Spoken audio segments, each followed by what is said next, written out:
Marc Clarke, that's classic. I love it.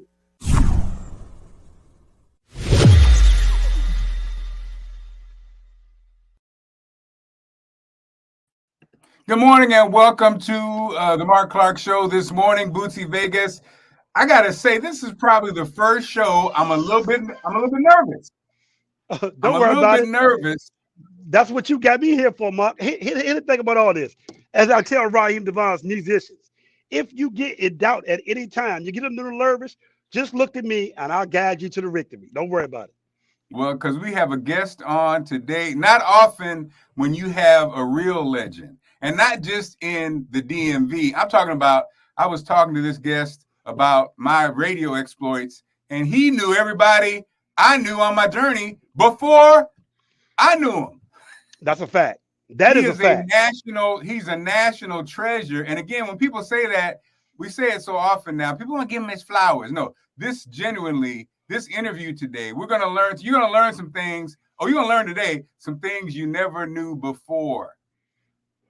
Without any further ado, ladies and gentlemen, the man, owner of CD Enterprises, the GOAT, the myth, and he is the GOAT, the legend. Darryll Brooks joins us. What's up, DB? What's going on, buddy? Good morning. Good morning. I hope you guys hear me. Yes, we do. Oh, yes, good. we do. I'm up here fiddling with my my laptop and also my iPhone because I was trying to figure out how come I wasn't on one, but now I see after I downloaded, I got on. So okay, you're here, brother. I figured it out. So again, look at Darryll looking like an icon as always. Yeah, right. You know what I mean? So Bootsy, what's up, Bootsy? What's up, OG? How you doing, sir? You know what? When I saw your face first, I said, "Oh, maybe I'm in the wrong time," because you are the master interviewer. I'm very familiar with your style. But Mark, guess what? You have a what they call a compadre there. That's a beast. So I'm gonna enjoy this. Oh man, I'm glad you recognize it, Darryll, because so many people don't. No, I'm joking. No, people, he has become the questioner, Darryll. He's been hitting people in the head with these great questions. And that's why, again, as you know, Darryll, for years, Troy Johnson was with me with the Big Fat Morning Show in Baltimore, and that was the best kept secret. And now I got Bootsy Vegas. I get the best kept secrets. And as you all know, I'm married. But it ain't a secret. I married the most amazing secret of them all. But anyway. Yes, you did. So Darryll. Hats off. Gentlemen, to lighten the most, not that we need to lighten it. I just thought this story is funny. And we all are men of a certain age. Man shot his male doctor after he made him come during a prostate exam. I just want to throw that out there for you guys because we're all in that rotation. So anyway, yeah. Milo Jackson he's on the run in Florida, y'all. Man, come on, guys. Let's just move forward and get this over with and deal with it like grown-ups, right? Okay. Now, I don't want to laugh at that. Yeah, I don't either. I don't know if I'm supposed to laugh at this or not. But, hey, man. Okay, so enough about this guy, Darryll Brooks. We're gonna go way back. So I want to first start off with your initial, who is Darryll Brooks? Tell us. The story. Tell us the backstory on you, my friend. Well, I think I was born and raised in Washington, D.C. For those from D.C., we call ourselves Freeman Hospital babies. My parents both grew up on Sherman Avenue, and I had the opportunity to go to school in D.C. I lived over in Northeast, over there by Benning Road, and went to Spingarn. My father owned 2 laundromats on Minnesota Avenue. My mother was a magna cum laude out of Miners Teachers College. When she passed, she was speaking like 5 languages. I got into advertising because I didn't want to work for nobody but me and my people. So I started an advertising agency, and the advertising agency went kaput. And I got involved with a nonprofit organization and used all the energy and things I learned from one side and applied it to the other side with a good team of people. Carol Kirkendall, who's been my partner since 1972, but really I met Maceo Leatherwood, who was my graphic artist, and a guy named Tony Taylor, who used to run the Bohemian Caverns. And they introduced me to the whole uptown arts people like Lloyd McNeil and those guys, Les McCann. And we started organizations called Compared to What Incorporated. We started doing programs on monument grounds. It was to celebrate the arts. And it was like a playoff of what had been happening during the riots in D.C. and the federal government and the district government were trying to find activities for youth. And my partner wrote up a proposal saying, okay, let's do this and let's do that and have an activity that brings youth, arts together in education. And that has been probably our mantra since the beginning. We just stuff in at the monument grounds. It was called Human Kindness Day. Another proposal was written to set up an arts program during the summer. And that's what we called the Summer Hut program. And we did that in Anacostia Park. And what's funny about that, we didn't know we were being played because the city had no programs for Southeast. So we came in with a program, all green and happy, happy, joy, joy. They put us over there in the hood and said, okay, do that. Guess what? It was successful for 4 years. We had, thousands and thousands of people participate in the program. And we started something besides doing educational programs during the day. We started doing concerts at night, which began, we call it, evening concert, but we were getting local groups opportunity to present themselves to the community. And so we were getting groups from all over the city, come down there 5 days a week. We had park service, sound, infrastructure, light, stage. We ended up doing workshops with a crew to help them become stagehand union, be able to put up sound reinforcement, put up lights, and be able to work a stage. Those guys eventually ended up getting a IATSE card from Local 22. So, and that was what they helped with Dr. Dines up at Howard University. I think the only point I'm trying to make is that there was a lot of components that came together because of a positive energy that delivered services, education, entertainment to the community, and it was all nurtured right there in Southeast and by some folks who just had another outlook on life during that time period. Is that enough for right now? Man, I love it, man. That's a great intro. I think one thing about our show that we're proud of is I think we haven't been doing it as long as you have, but I think at the end of the day, that is the basis for Bootsy and I and Allison and what all I've been involved with is at the end of the day, you're on the mic, you're on behind the camera, but you want to do something that creates positive change in the universe, right? And it's interesting because I think nowadays there's switch going on, but we'll hit that. But I want to go back, Darryll. So Allison's from DC, off Primrose, and her fondest memory, her parents were classic DC Peace Corps, Afro, dashiki, God is love people. And her fondest memories when I met Allison in St. Louis, and she couldn't wait to get back to DC because she loved her city, especially that generation, Darryll, was the drum circle at Malcolm X Park, which she took me to, and also growing up with at Carter Barron, those concerts at Carter Barron. Darryll, take us back to what you're talking about. That DC, that was Chocolate City, DC. Take us back there again. You basically did, but what was the spirit going on? Because I think the outside image was Chocolate City, crime, but then people here, though, there was a love affair going on with the city, with people from here. Well, I think the thing that for me as a homeboy of DC, there were certain things that just made me smile. There was record stores that would play music, and people could dance. People loved to dance in DC. But also, we had a lot of musicians. When you think of musicians, you say, yeah, somebody in a nightclub. No, these were musicians in high school bands, junior high school bands, a church on Sunday. So you had lessons everywhere. People were playing horns, drum, guitars. They were playing all kinds of stuff. They were singers. And then the Carter Band was like like a flower in the park where you can see outside musicians come in and deliver good musicianship. But you can also go to the Howard Theater at that time. Kids during that time could go to the Howard Theater, I think, for like $2 or $3 on Sunday. So you saw shows.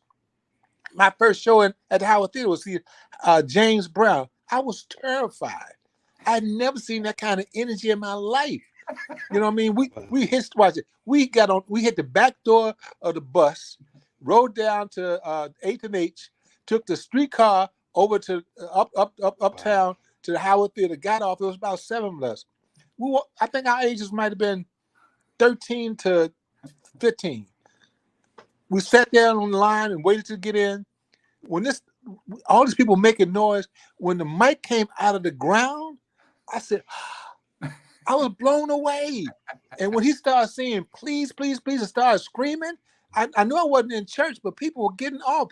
There was sweat coming off the walls that was so popping in there. So those were the things that nurtured me. And then when I was in high school, we used to sneak into the Bohemian Caverns because we used to play pool across the street. So at night we would go over to the Bohemian Caverns, pay a couple of dollars, go downstairs. I saw Jimmy Smith, I saw Les McCann. I thought we were just young kids. We called them block boys back then. Y'all call them something else now. But we were block boys, and we were wearing FootJoy shoes, and all you hear is Cavalier because we were dressing nice, and that's what we were doing. But the thing that clicked in my life, and don't laugh at me when I say this, my mother and father got tired of that. Said, no, you're not doing this. They sent me off to prep school, okay, in Great Barrington, Massachusetts. Total culture shock.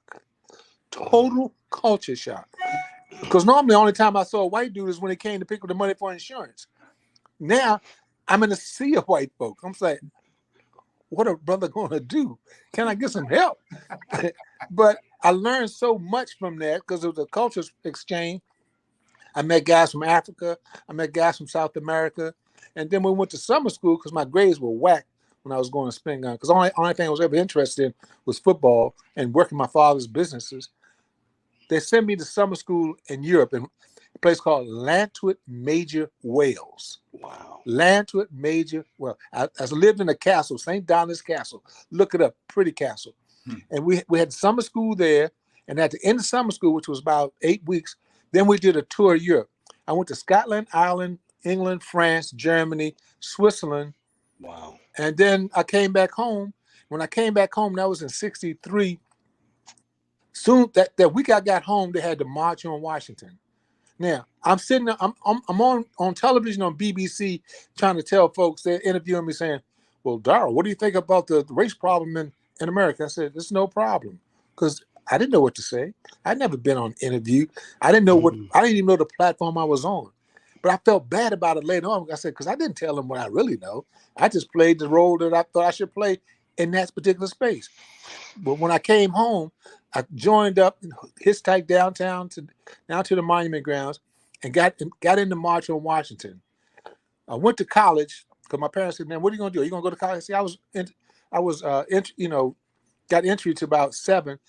I went over in Kenilworth because some of my partners live in Kenilworth. I said, "What college everybody going to, man?" They said, "Man, a lot of brothers from DC up at Central." I said, "That's where I'm going because I want to be around brothers I know." Mm-hmm. That's what you do.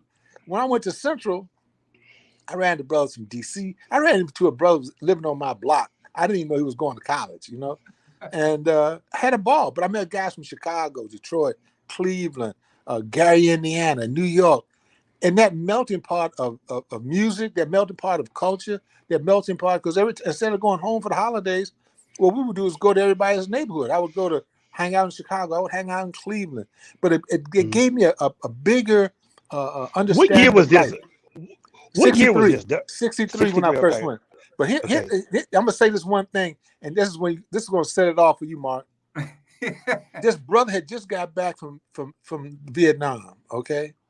I'm sitting around wearing Vitalis and a stocking cap every night. The brother came to me and said, Brother Brooks, come here. You ain't got to do that, man. Don't you need to wear that stocking cap, man. Let your hair grow natural. I said, man, if I can't do that because it'll be nappy. No. Do me a favor. for the next 2 weeks, don't put none of that stuff in your head. Don't do that. Don't put that stuff on. I grew an afro, but it also woke up a consciousness that had not been nurtured to that level. Come on now. You understand what I'm saying? Ooh. That consciousness flipped the switch because a whole nother lens came into play. I ended up going to jail in Yellow Springs, Ohio, for a sit-in and a protest because this white barber wouldn't cut black hair. Okay, but we ended up caucusing with a lot of brothers from Yellow Springs and from Central, from Wilberforce, and we started raising our own consciousnness on black history, black information. So when I came back home, I was wearing a dashiki, had a big fro, and I smoked a little weed every now and then, but my whole enlightenment flipped. So when I got caught up with Tony and all those guys, I knew what, from a cultural standpoint, was going on. I also knew what was happening economically with our people, and that's why I got in advertising. I said, we need help to get black folks to enjoy what black folks do, because we're so used to giving our money to white folks. Why can't we give our money to our own folks? We can do a restaurant, we can do a hotel, we can do all that stuff. But the consciousness would not flip that switch because we have a massive amount of money that we control, but we give it away to everybody but ourselves. Mm-hmm. Gentlemen, y'all have the floor. So, Darryll, I mean, first of all, I'm gonna unleash Bootsy, the questioner, but he know what's coming. And be clear, he know what's about to come. He knows what's coming. And so, Darryll, first of all, what a blessing to have you on this show. Again, this is history. This is, I'll send you the link. This is recorded.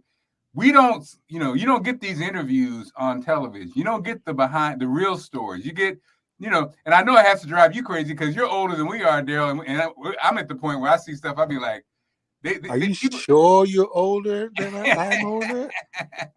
People, sometimes not their fault, don't know. It's like when you hear a song on the radio and you think it's the latest song, but it's been made like 5 different times with samples. It's almost like information is the same way because we don't get a chance to talk to people like you to put it all in perspective. And so, Bootsy, I know you got probably DC specific questions. And so, Bootsy, I'll do a pre-question, Bootsy, then you can go, and then we'll come back to Darryll. It's all good. Okay, so Darryll, what I wanted to get into was, boom. So when you talk about the Rock and Roll Hall of Fame, and you talk about rock and roll and these mega concerts that people, we grew up seeing these big rock concerts. And I think most people don't realize before the rock and roll concerts, it was these huge black concerts and huge black promoters, right? And I think we always, because we're always used to the narrative being like we're second or whatever. We don't understand that. No. Motown and those reviews, that was the big concert venue first, and then rock and roll came along. That was before rock and roll. So Darryll, give us a little bit of perspective on that, because as we were talking out there, you were telling me about people like St. Louis, like Massey and different people that I ran across. Bootsy, this little guy. I was in St. Louis. This little guy had a little ticket shop in my mind, right? And one day I was, I thought he was like, the little ticket shop you buy concerts. People, they didn't go there for the main concerts, but you went there sometimes for some blues concerts, for some this and that. So I was having a conversation, and he told me he was the first one that brought the Beatles to, I think he said to America, but I think it was in St. Louis. And then when I was talking to Darryll off air, he said, he brought him up. He said, oh, you mean da-da-da-da-da-da. So Darryll, take us back then before the rock and roll and all that kind of stuff when we were doing those kind of concerts. Well, I think what he's talking about is a bunch of brothers that were called Regal Sports. Regal Sports. They were in St. Louis, and they had a ticketing location, but they also had a bar, and they would. I'm trying to think of the guy's name who ran it. It'll come to me as in the conversation. But he knew August Bush. He knew the Bush family, so he had a great relationship with them. But at the same time, once you pass that part of the Mississippi River, he was the guy. He was the I don't know, the staple of that music entertainment community, because they had a place that everybody would shop, go, get some liquor, and that was a club. But at the same time, his record shop, they had a ticketing system. This was before Ticketmaster that basically sold all the tickets in that area. So it was a natural for him when they came that way, to let him be involved, let his team be involved. Mr. Massey was one of them. Oh, I can't get the guy's name. Help me with the name, Mark. You mentioned it the other day, but I didn't know him. But go ahead, there's okay. No, but it bothers me because when you ask about old guys, there were guys like Henry Wynn that was in Atlanta. There was guys like Teddy Powell and out of Jersey and New York, and they basically did all the touring. Louis Gray on the West Coast. Those are the guys that were taking these artists that came out of Queen's Booking Agency, which was a black booking agency in New York that did all the Isley Brothers stuff back in the day, all the old stuff. But those tours, and they were running the Chitlin circuit to all the theaters that ran from here through the South. And I think those are the things that got wiped out as time grew, because white folks had opportunity to see that there was money in them there hills. And when we started, our economy got better, that's when they started saying, okay, we're going to take this. Because even when I started out, I could do a tour with maybe $100,000, seed money. In order to, you can't even buy an act now, a major act, for $100,000 now. There are acts now that start at $500,000 to $1 million. That's just for one show. That's not for a whole run of show, 30 or 40, 50 shows. When we toured back in the day with like Parliament Funkadelic, if we didn't do at least 60 to 90 dates on a tour, it wasn't a tour. 30 major markets can get you a short run. That was like child's play. Because we were going all those secondary and tertiary markets, you know what I mean? Omaha, Baton Rouge, all through the bottom, all over the place, along with the major cities. You know what I mean? These big companies, they start buying up all the property and they change the landscape. And instead of buying an act for one year, they would buy the act for 3 years. So they would take them out of black guys' market because you didn't have the money that these other guys were offering. And the acts look at you like, hey, brother, love you, but I got to get this cheese, man. I'm gone. You know what I mean? And I would say, well, do me a favor. Then tell them I have to be a part of it because I laid the groundwork and you have a relationship. Some of them did. Stevie Wonder was. Stevie always kept a brother in. Earth, Wind, and Fire always kept a brother in. But the rest of them folks, a lot of those folks, they lost you as soon as they blinked. Oh, and you can't even get a backstage. But hey, man, I'm not. No, man. You got to talk to them. What do you mean I got to talk to them? I don't know them. I know you. I was there when you were hungry. But it's another conversation. But those are the things that transpired even to the day. You know what I mean? Period.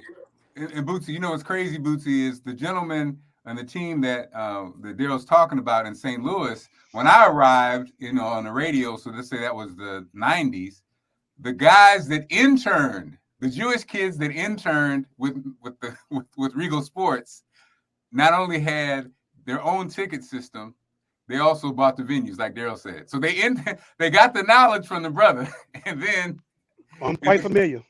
Right, quite familiar. Yeah. So Bootsy, the questioner, what do you have for Darryll?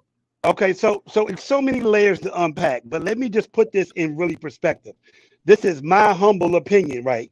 I don't think you can have a discussion on go-go music and the circulation of go-go music outside of the market without having a conversation with Darryll Brooks in it. This is a fact. You know what I mean? So it's so many layers to really unpack it. But let me give you like a small story before I start, going into my questions. So I was working with Earth, Wind, and Fire. There was this big show at the Kennedy Center. So for people who are watching, y'all do know the Kennedy Center is like a huge spot or whatever. And I remember Verdine asking me, do you know Darryll Brooks? And I'm like, because I was thinking it could not be the same Darryll Brooks that I know. And then Darryll Brooks from DC, because I just thought there's no way that could happen. And I can remember our first conversation that me and you really ever had was in the Kennedy Center cafeteria, me, you, and Bernie talking about go-go music, where it should have been, blase. So it's just going to show you that, how far your arms stretch. But I would love to know, just from you in general, what came first for you? Was it the promoter or was it the manager? Which one did you venture into first? Because I know you have an extensive promoter background, but also a successful, extensive manager. Which one for you came first? Well, to be honest, I would say manager for the following reason. When we started doing stuff in the park and did Human Kindness Day, I would introduce and bring a lot of bands to play in down in Anacostia Park, or they would be at our programs at the monument ground. But the other part of that is that the city gave us another contract so we could help them get bands for other parks around the DC through DC Rec. So one band in particular, a band called Black Heat, kid named Esco Chroma, called me up one day and said, "Hey man, I want you to be our manager." I said, "Man, I don't know nothing about management," but I'd already put them on like several real good gigs, for the city. And he said, "No, I don't care what you don't know. I want you to be our manager. What you don't know, we'll figure out together." Yeah, I said, "Yeah, all right. Holler at me later," because that was not what my headset was. Right. And about 2 weeks later, he said, "You got an alternative. You got to let me know by Friday." I said, "Okay." I said, and what happens Friday? Because we got a record deal with Atlantic, and I need you to go up there and talk to him for me. I said, right there. Let me try this one time. So I got involved with him, and it was a very good, interesting, life-changing experience. Because what year was this? What year was this? I would say probably around 74, 75-ish. Okay, because it's a reason why I'm getting these years. So you said 74, 75, Black Heat, Atlantic. What was that experience like? I went up there a total buffoon because I didn't know the record game, but when I went up there, I just knew basic business acumen and also street acumen as far as promotion. But the stuff that they were talking about, the things I know now, if I had known even a piece of that, it'd have been a whole different set of circumstances. But we ended up recording the second record. But the thing that happened with those guys, there was one of their guys who had formulated these guys had copyrighted their name, so they didn't have the rights to the name Black Heat.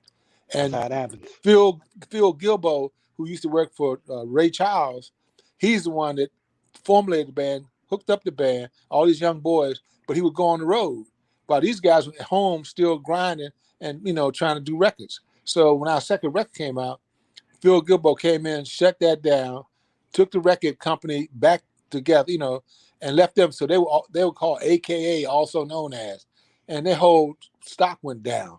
So that was the end of that run for all of them. They never really got themselves together after that.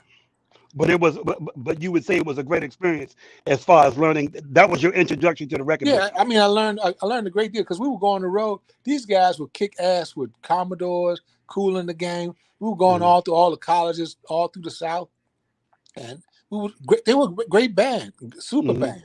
But when you see those other bands playing, they could go toe to toe with them. Wow.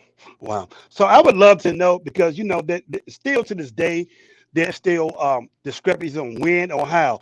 Could you tell me, as a DC native and a promoter, when did you start realizing or see the beginning stages of go-go music? Because for people who do know, you have a huge stock in it. But just from the beginning part, what year do you remember it being formulated, and who were the people you remember doing it?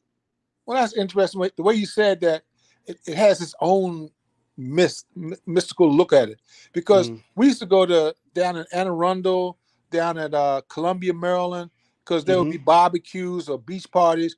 Chuck Brown would be the hot band during that time. Young Senators would be the hot band that time. Sir Joe and the Free Souls were hot band at that time. But the word go-go, I started hearing with Smokey Robinson, the Miracles.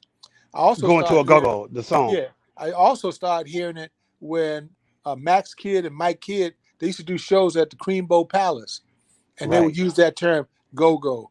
The term kind of infiltrated through advertising and marketing, and it just made sense. You know what I mean? And I, as I told you earlier, I had an advertising agency, so I was one cutting those commercials. And once they gave me the copy, or either Bobby Bennett or Mr. C will be doing the spots, that's when the word came out.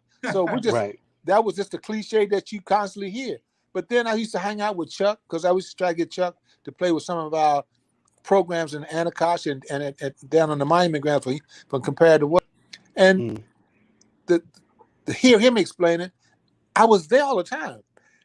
Bands would get up there, they would play a record exactly like that was on the radio. Then they would stop, tune up again, and start all over again. So people would stand up, dance. The music stopped. They go back to seat, get a drink, go to the bathroom, whatever they have to do. Then when the music started, they get back up and start over again. Well, Chuck's point was, I'm going to keep you on the floor.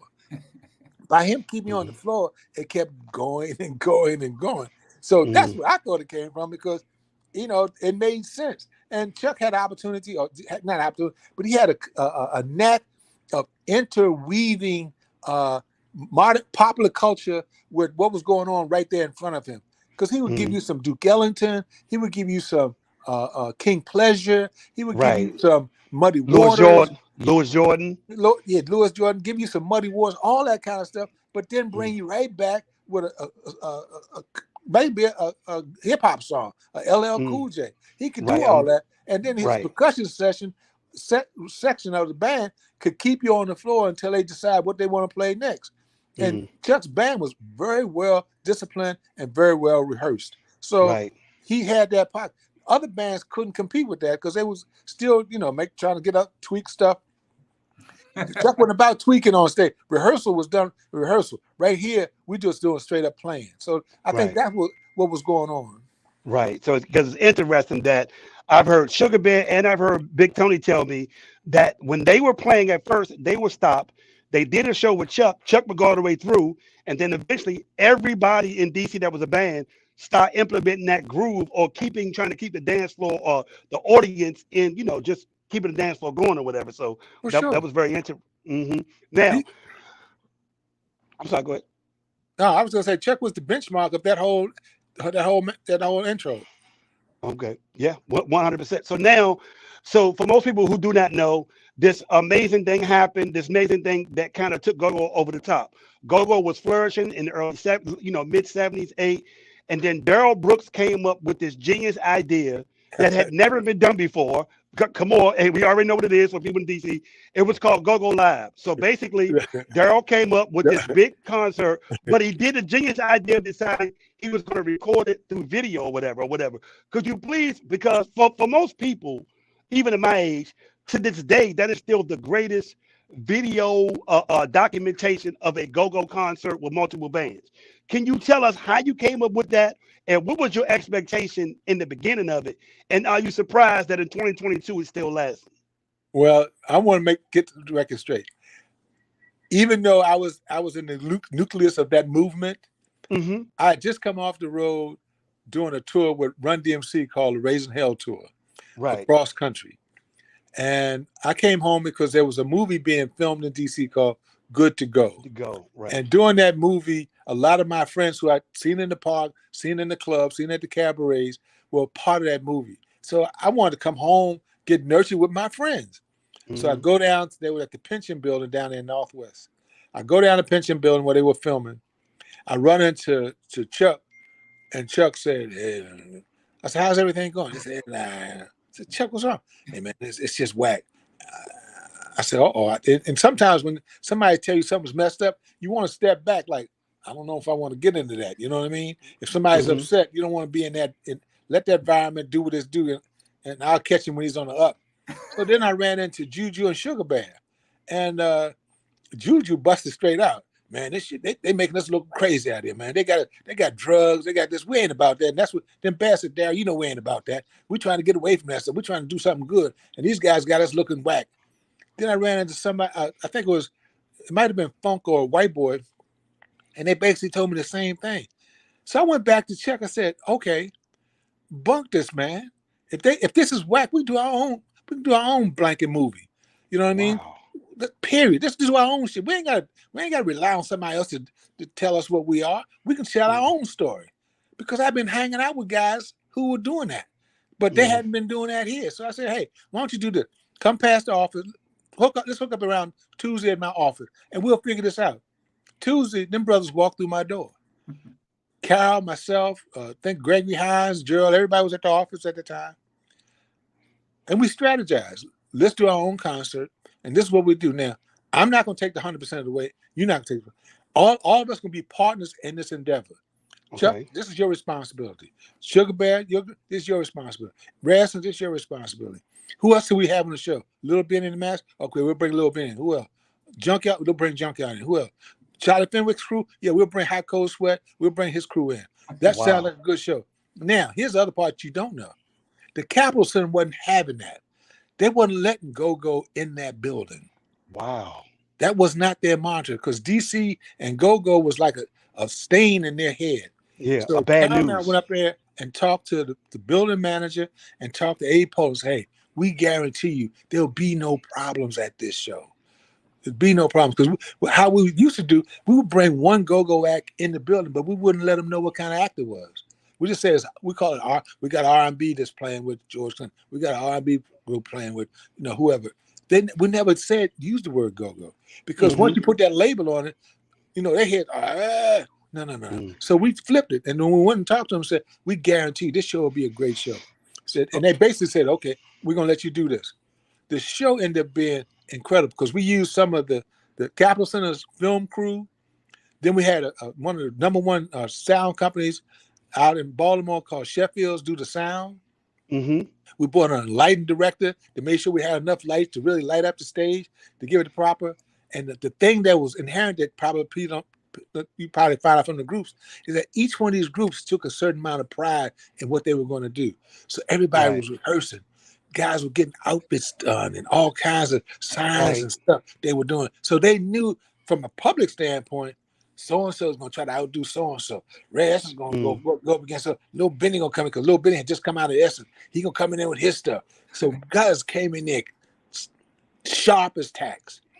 Ready to go. The show that you saw wasn't the lineup of the show itself because we had to edit it.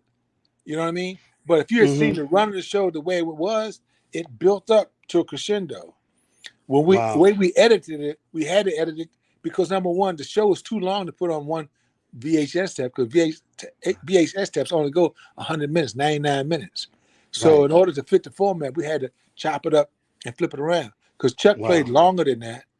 DC Scorpio was not the opening of the show. You know what I mean? So things had to be flipped around because DC Scorpio, he didn't have a band. So he had to play with Chuck, which came on later in the program.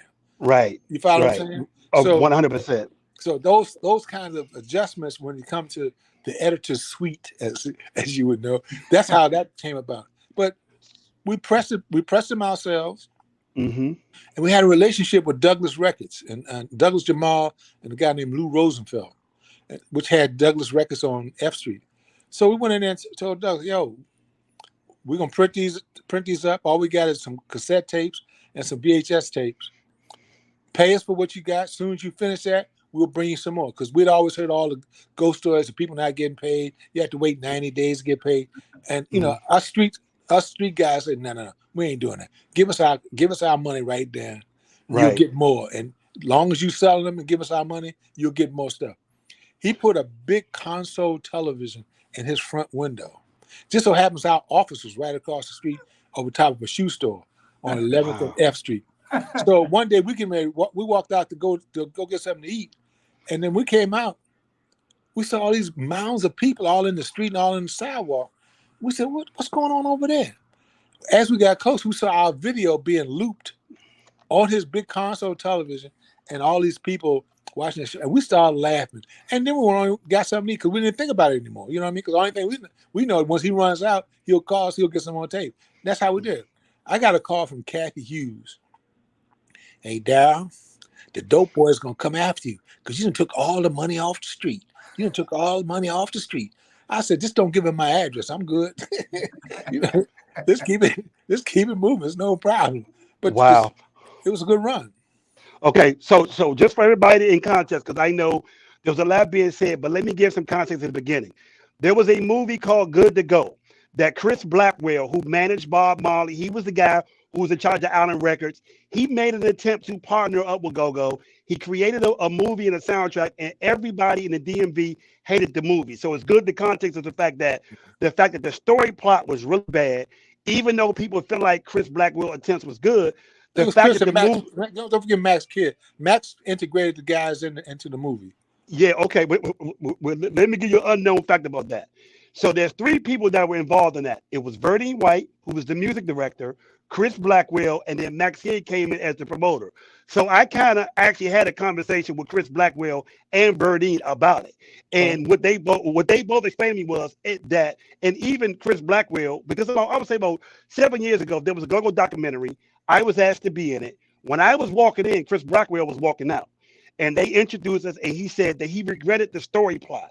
So for a lot of people, the story plot of Go-Go being connected with drugs, and then for people who from DC, there was a story about a lady named Catherine Fuller, who people kind of feel like it was similar to that story where it was a gang rape or whatever, leaving from a Go-Go. So people wanted to disassociate themselves with that premise, and the movie was kind of loosely based around people get high to go to the Go-Go and do wild stuff. So what Darryll is talking about is the fact that he did Go-Go Live to kind of create, to erase the stain of that movie, which Chris Blackwell said it was a good attempt, but a bad plot. So I just wanted to give everybody context of what that, because Birdine, who was the music director as well, he kind of told me the same thing, that he wished they would have had a different story plot or whatever. So just moving as we move forward, I would say, for the first 2-3 years, how many copies do you think you sold of Go-Go Live? Because it was a massive, and I know I'm doing bad business possibly, but just for context, it was a massive success. That was the one time that everybody had the VHS and everybody had the record or a copy of the record. I would say for the first 2 years, what numbers do you think you did, and were you surprised of the demand of the recirculation of the product? Well, to be honest, Mr. Vegas, I generally don't discuss my bank account. Yes, but sir. I will say the following: that we did a very good run. We did a second run, and then we accomplished our obligation to everybody who was involved with us. Right. Then we started our own record label called I Hear It Records. Mm-hmm. I reactivated that label about a year ago. That's why I got a lot of groups now on my label, which you're aware of. But at the same time, the bootleggers and the community took over. They started pressing it themselves. They started selling the cassettes themselves, and that didn't bother me, because if somebody could still foster the imaging and the music in the community, it was no problem. It was like, okay, we took the first leg of the relay. Y'all can take the second leg of the relay. People have been. I've heard so many stories of how that changed their lives when they were in junior high school, elementary school, watching their older brothers and sisters get involved with it and how much they enjoyed it. And that tradition has laid a premise up until today. I still hear at least once or twice a month, Darryll, when you going to do another one? Or, man, I couldn't wait to see that. Oh, yeah, I still got my copy. It's wore out. Or I bought 2 copies because my first one, we just wore the tape out every day. 100%. 100%. And let me say this, and before you go, my bad, what people do not know the depths and the importance of this is most young kids my age introduction to go-go music visually was through this. There was no visual video presentation. What that product did was spawn the next 2 generations of go-go music. This is a fact, Mark. Like, this ain't even a thing. Without that, I don't know if go-go would have been able to sustain itself. The visual pod of seeing that sparked a whole generation of people doing go-go music, including me and everybody that is probably on this label right now. Go ahead, Mark. And again, amazing line of questioning. And shout out to, Darryll, Tony Brown is online. Also, Dira says, hey, Uncle Darryll. Mike Long, who is Tommy Broadwater, that's his grandson. They all say, what's up? Mike Long calls you a fucking genius. Love it. And so, Darryll, your life almost plays like the fictional character Forrest Gump, and that you've been a part of so many different turning points in music. And so you were part of the NWA tour, Ice-T, Ice Cube, hip hop. You remember when HUR had whole signs about we ain't playing no hip hop or no rap, and it changed.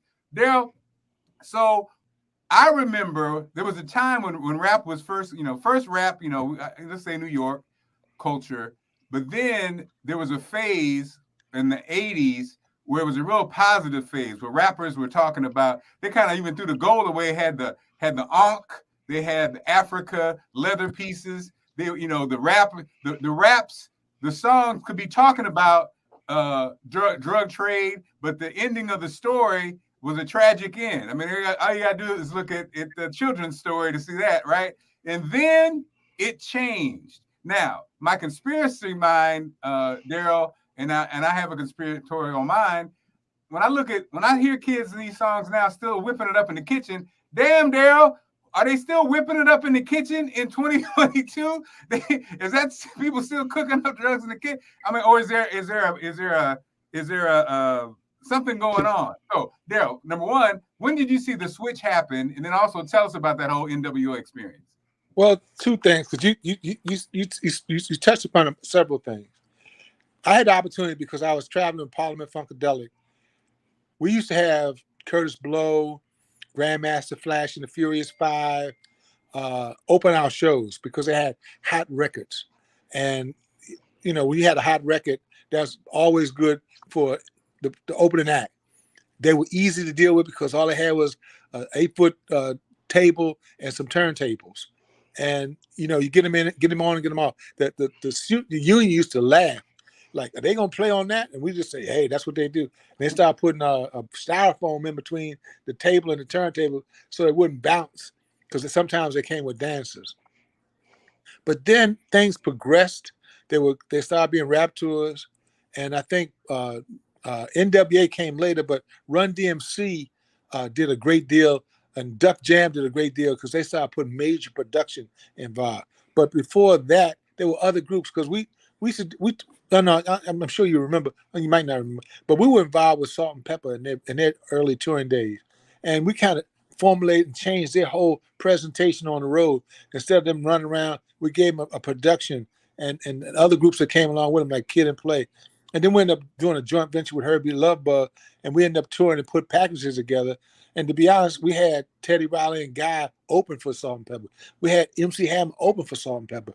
And we also put an all-girl band, Pleasure, as their backup band. So that gave Cheryl an opportunity to command a band.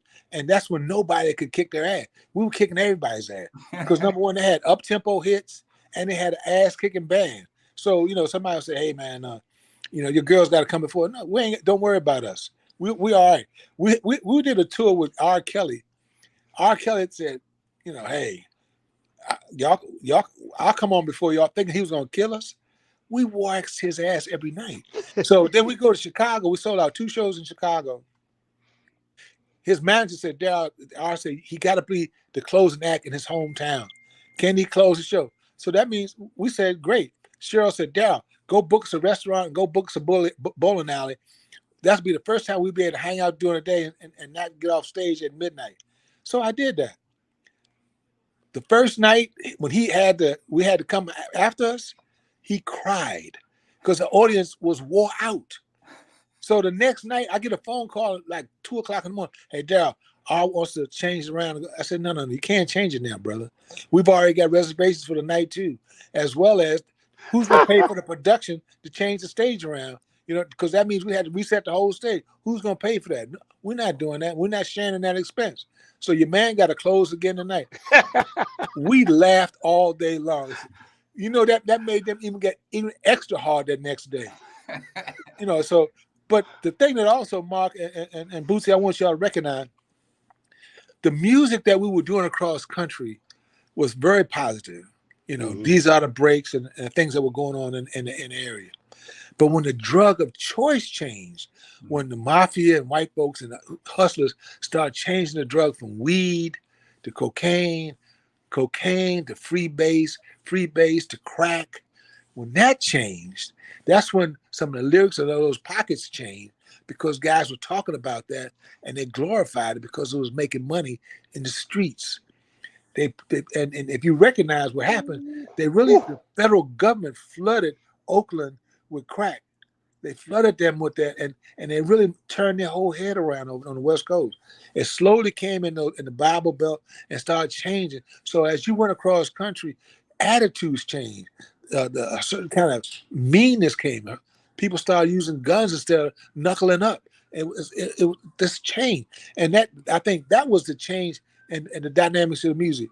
I got involved with Ziggy Marley and those guys, Third World. I used to manage Third World, and I was trying to integrate a more of a cultural exchange into our community and see what that could do. But big money, big corporations were pushing a whole nother agenda into our community and across country. They did not expect, believe me, they did not expect that white suburbia and white males and females would fall into rap. They had no idea that was going to happen. And when that happened, what a change, because rap music now has become popular music.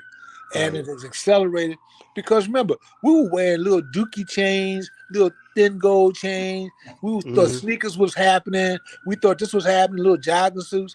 No. You watch the change. Watch early Puffy videos to later Puffy. They weren't riding in yachts. They weren't riding in Lamborghinis. They were happy to have a Honda that had wheels on it. You know what I mean? That whole game changed. They weren't good. They didn't have big watches. They were wearing what do you call it? Swatches. You know what I mean? So those things changed as time went on, and it gave us whole nother imaging because we live vicariously through our artists. You know what I mean? When James Brown and them had all this big jewelry and it fell out in the audience, nobody ran out in the audience because the shit was costume jewelry.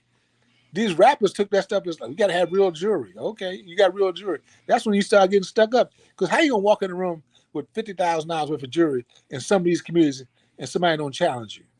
They ain't got that money. You got what they want. When you flaunt it, that means you think you should own it. No, you don't. They're gonna come after it. So I watched that change. Eazy-E was a great producer, was a great hustler. Russell Simmons and what Leor and them developed with Def Jam. Shy-Ty, what he did. Latifah and Shakim, what they did. You know what I mean? There's a lot of different pockets of guys that came across the country that developed artists. Jay Prince in Texas. Master P, think of what they did industrial-wise, economic-wise. But that's not publicized to the magnitude that it should be. And the best thing that happened to them, to be honest, was the internet. Because they couldn't censor what was going on here as well as they censored it as it was going on in those communities. And Darryll said you got to share some of your reggae, just a little bit of the reggae stories. You know Darryll. Darryll basically turned me on to that. She was my counselor, and my culturalist. I would go to Darryll's house, sit in her living room. The girl had a museum and a glossary of all types of music, and she would tell me from a cultural standpoint, this is what's happening here, this is what they do there, this is what happens here, this is what happened here. And listen to this. And I would sit down and listen. Then she would give me a tutorial to take these CDs home and listen to them, and you'll be better know. And I used to call it reggae instead of reggae. So I would even pronounce, she even told me how to pronounce it properly. You know what I mean? So yes, shout out to Darryll. She's an excellent connoisseur, curator of the culture. Paul Porter's on. He says, what was the best era for you? 80s, 90s, or 2000s for concerts? I'll say the following. When I was young and getting involved with it for the first time, it was fun because I didn't know where I was going. I didn't know what I was doing. Right. And the first time I lost money, I was upset because I thought every time you do a show, you're supposed to make money. And I'd done 13 shows with Parliament Funkadelic from D.C. all the way down to Hollywood, Florida. And when we got to Hollywood, Florida, there were so many people trying to get into the concert, but it was only a 2-lane highway. So the people got clogged up on the highway and couldn't get to the building by the curfew. So I lost money there. Excuse me. So I was sad. But after that, we did all the Parliament Funkadelic tours, the Uncle Jam's Army tour, the Atomic Dog tour, the Aku Boogie tour, the Second Land of the Mothership tour. We landed it in Madison Square Garden. We landed in Central Park. The mothership that you see at the museum, we did that in Central Park. So, but the Raising Hell tour was one of the biggest rap tours, most successful rap tours of that era. That was in '86. That was incredible. But we also did the Barcades tour across country. We also had Heavy D across country. We had Salt and Pepper across. So all those were great opportunities. They were fun because, to be honest, we had opportunity to take young adults, young kids who were like between 19 to maybe 25 across country for the first time, basically disciplined them. Wait a minute, I did the first 3 Public Enemy tours across country. So I got Public Enemy plaques around my house.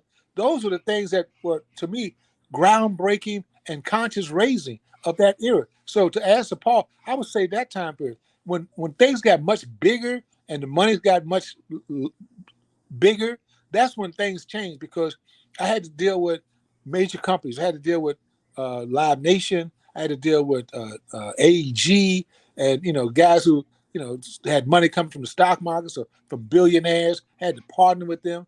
And Clear Channel. Well, Clear Channel. Yeah, Clear Channel ended up being Live Nation. So so they changed the contour of what you can do. But I would say the era that I had, because I got to say one other thing. We put black roadies on the map. Not on the map, but we got them integrated into the business.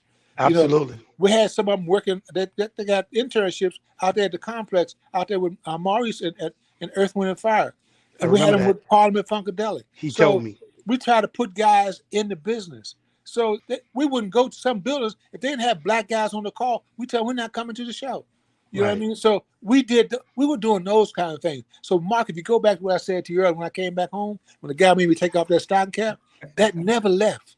I always wanted somebody. That's why anytime we do a real good show, a big show, I always got to have a go-go group on these shows. That's a fact. Why would I not have somebody from my hometown be a part of this, get some of the same exposure, and make some of this money? Why wouldn't I? If I can do it, I'm going to make it happen. So we've been consistent. My partner and I have been consistent with that. So nobody else is coming. Nobody else is going to take care of your family but you. Nobody else is going to do the kinds of things. And if you don't respect it or command it, then you don't get it. I don't know. I kind of went off on a trip. I'm sorry. No, it's all great. I would love to ask you this question. What made you come up with the Summer Spirit Festival, and what was your planning in that? Because that at this point in the DMV, that is the most. You fell right into it. I know. You fell into the trap. Oh, I'm sorry. Let me watch his face when I say this. Bootsy, we've never changed. Right. The same thing we did in the park, education through the arts, education through music. It's the same. Right. White folks got tired of using human kindness, so we say Summer Spirit. Right. We still have arts and displays and craftsmen on the line. Busy Bees Marketplace has over 90 different artisans, sometimes even 100 artisans on the grounds. The music comes from all cultures. We've had people from Australia, Africa, England, as well as contemporary artists in the States on our shows.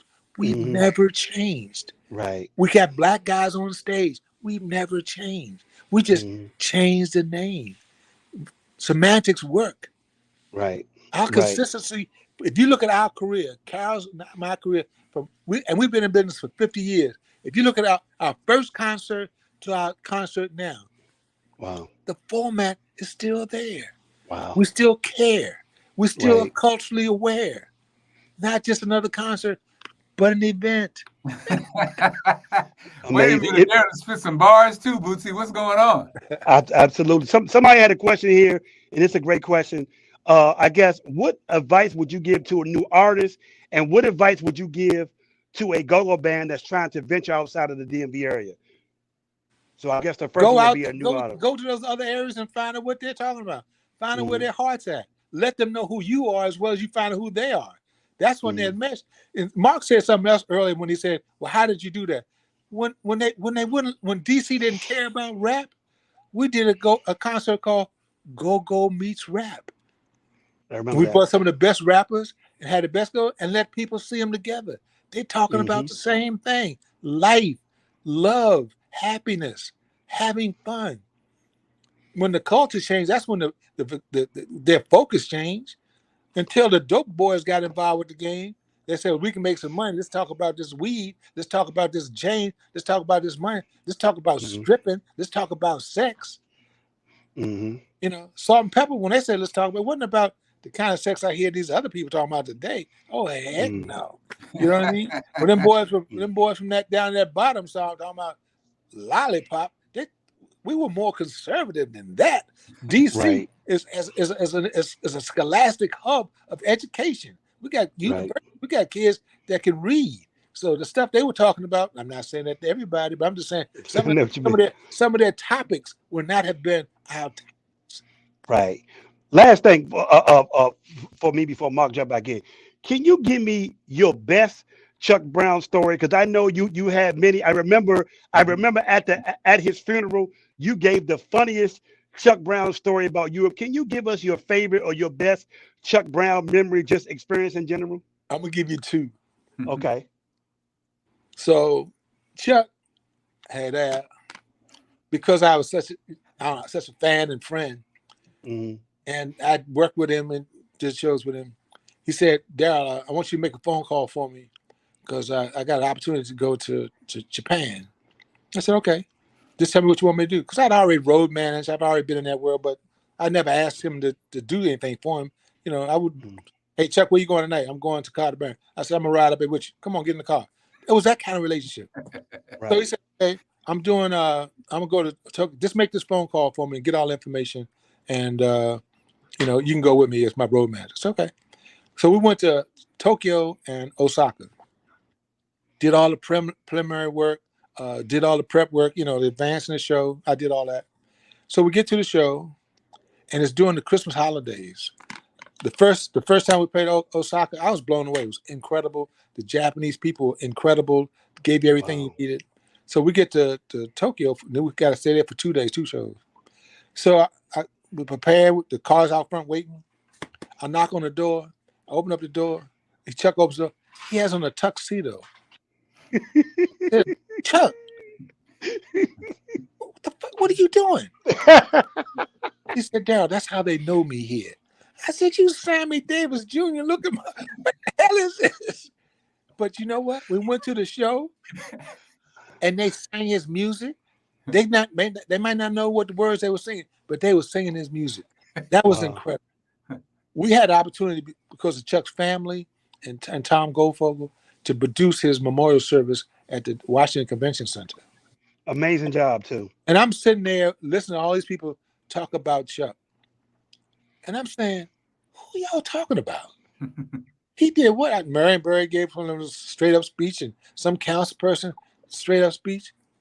I started looking around. I said, wait a minute. I got up and I said, that ain't the Chuck I know. I said, Chuck Brown? I had my piece of paper. I put my name up there. How many of y'all have ever put your name on a piece of paper and want to hear Chuck say your name? Everybody roared. Yeah. They sure did. I said, that Chuck, I know. How many of y'all? Right. And I started walking. I started pacing the stage. I said, y'all tell me, is that the Chuck y'all know? And people just roared, man. Yep. Chuck made you feel important. Chuck gave you status if he said your name. That's a fact. And when he shouted you out, believe me, you might be able to get a drink or a girl that day. That's a fact.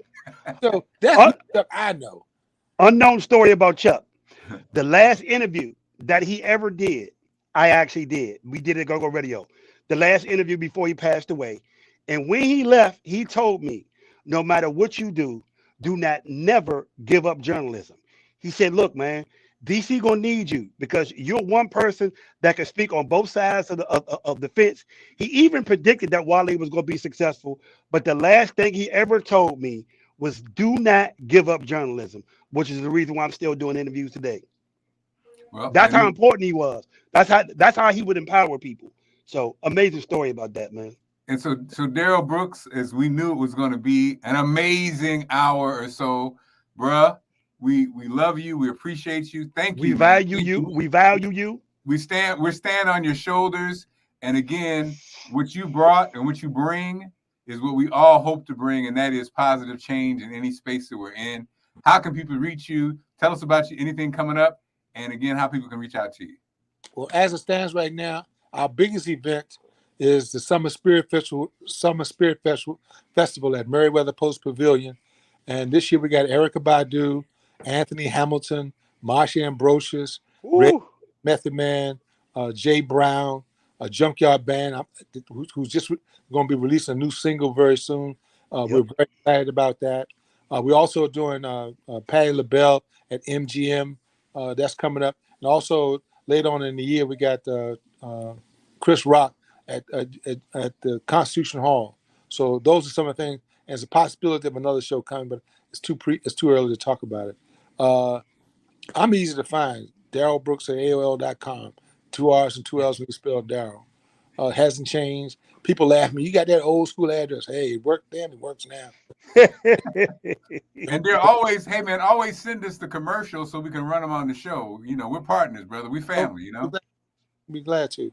All right, man. Well, thank you, ladies and gentlemen. One more thing. Uh-huh. I Hear You Entertainment, my record label. I have some great records out right now. Yes, you do. One Experience.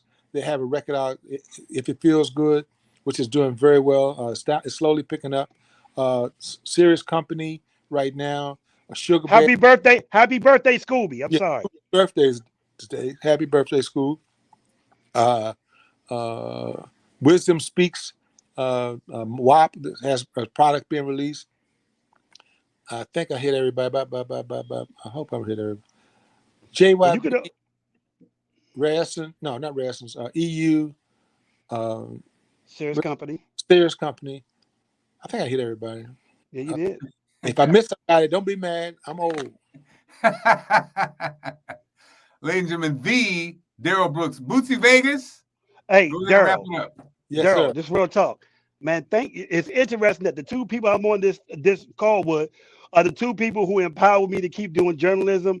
I've always thanked Mark, but Darryll, thank you for the opportunity to create that amazing One Go World platform that we have now created, which is doing amazing right now. And I just want to thank you for everything you do, but also thank you after all these years of still trying to pour in and provide resources and avenues for people like me to keep going. I mean, once again, we really can't have this story about go-go and just promotership in the DMV without you, but thank you for still what you're doing, man. I appreciate you immensely. I appreciate them random phone calls that you give me, you know what I mean, that you will randomly call me asking me, what are you doing? Why are you not doing this? You start yelling, I love you, get busy, and then he hangs up. I appreciate you, Darryll. I really do, bro. Hey, Mark, he's telling the truth. I told Mark, Bootsy is my program director for One Go World Live, and once we get some real funding, I'll be happy. I've even forced him to buy cameras and stuff so he can be the man on the street to be able to do it. I said the phones they got out there today can film anything. Just get it recorded. We'll be able to do it on a platform soon. But Mark, I want to thank you for even thinking about me and putting me in your world. I've been your career for years. Always a pleasure, man. And again, you made it amazing. And I'll send you a link, man. This is history in the making. Everybody have a great one. That's how you start the week. We'll see you tomorrow.